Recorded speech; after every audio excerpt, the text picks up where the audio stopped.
voilà, on va parler de notre sujet principal, en hommage aux femmes et à la mère plus précisément. Et c'est vrai que en regardant les chansons, je me rends compte qu'il y a énormément de chansons arabes dédiées à la mère, mais pas à la femme. La femme est souvent liée par sa maternité et non en tant que telle, quoi. Alors qu'en France, les chansons françaises, la variété française, on salue plus la femme que la mère.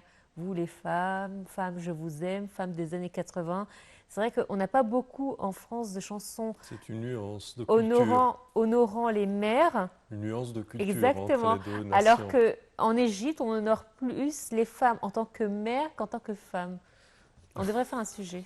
Certes. Allez, nous a rejoint par téléphone Simon Sawyer, guide touristique, pour nous parler justement de la célébration de la mer dans l'Antiquité. Bonjour, Bonjour, comment allez-vous? ça va bien et vous-même? Bien, Bonjour. merci. Alors justement, aujourd'hui, on célèbre la fête des mères. Nous savons que c'est une célébration moderne. On a choisi cette journée-là car elle faisait référence au début du printemps et on considère la femme comme la rose des roses. Mais est-ce que dans l'Antiquité, on célébrait les mères? Est-ce que les anciens Égyptiens célébraient la mère? Alors, les anciens Égyptiens ont toujours considéré la mer en tant que la raison de notre existence. Wow. La mer est la raison pour laquelle on vit, la raison pour laquelle on fait nos prières. La déesse mère est la déesse créatrice. C'est elle qui donne la naissance. C'est elle qui nourrit. C'est elle qui est le symbole de la fertilité. C'est elle qui s'en occupe des enfants, de leur éducation. C'est elle qui gère sa maison. C'est le maître et la maîtresse de sa maison. L'homme, il avait le travail extérieur, mais la femme, elle a tous les travaux et tous les droits à l'intérieur de sa résidence. La femme, elle avait tous les droits dans les tribunaux. La femme, elle était en tête de la société égyptienne.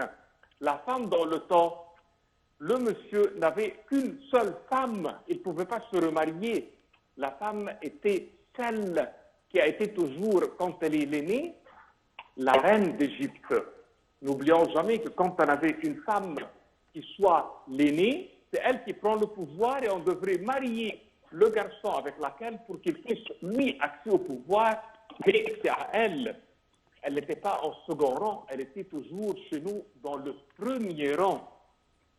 Alors la femme égyptienne, elle a été toujours, dès son petit âge, avec des très grandes connaissances dans tous les domaines.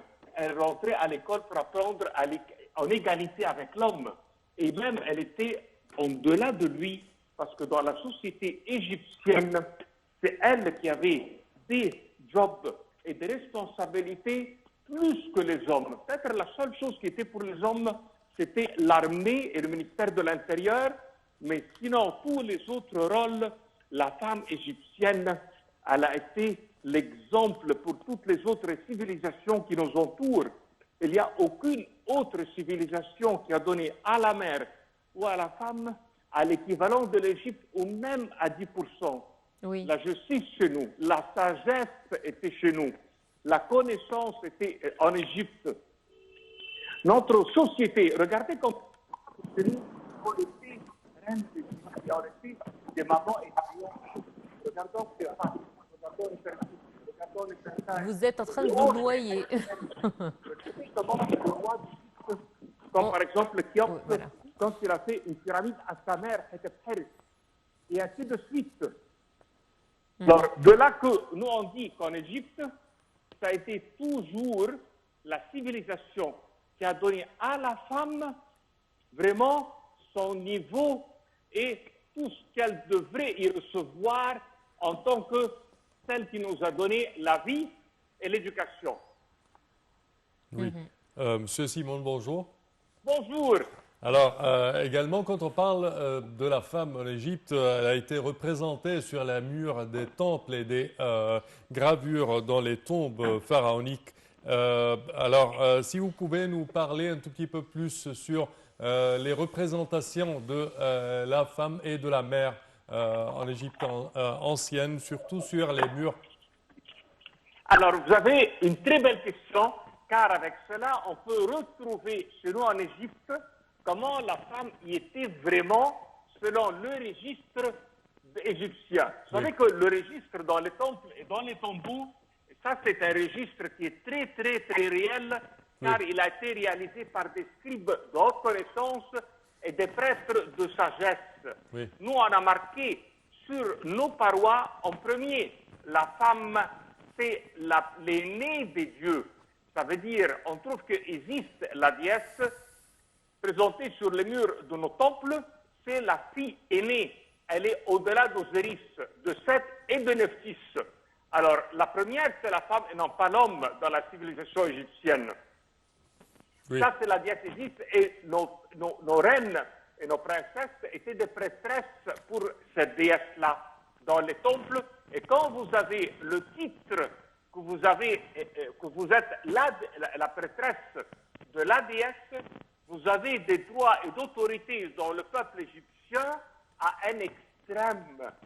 En second, vous retrouvez sur les parois que la femme est présentée en égalité avec l'homme et dans les statues. Regardons l'épaule de la femme qui touche l'épaule de l'homme. Malgré que, de point de vue physique, l'homme il peut avoir quelques centimètres de plus dans la civilisation égyptienne selon l'étude des momies. Mais quand elle est présente sur les parois des temples, épaule en égalité avec l'épaule. Ce qui veut dire que les deux sont au même niveau, monsieur et femme. Alors là, vraiment, grande félicitations à cette pensée profonde de présentation sur les parois. C'est de là que j'ai bien aimé votre question de dire sur les murs, parce que les murs sont la preuve de l'égalité à l'absolu. Encore, quand on regarde la femme, on lui présente une perfection dans son physique, les proportions de son corps, la tête, les épaules et le reste de son corps. Et des proportions de perfection pour dire qu'elle est la femme parfaite, la femme égyptienne. Regardez sa coiffure, la perruque qu'elle porte, tout le maquillage qu'elle y porte. Regardez les parfums qui ont été produits.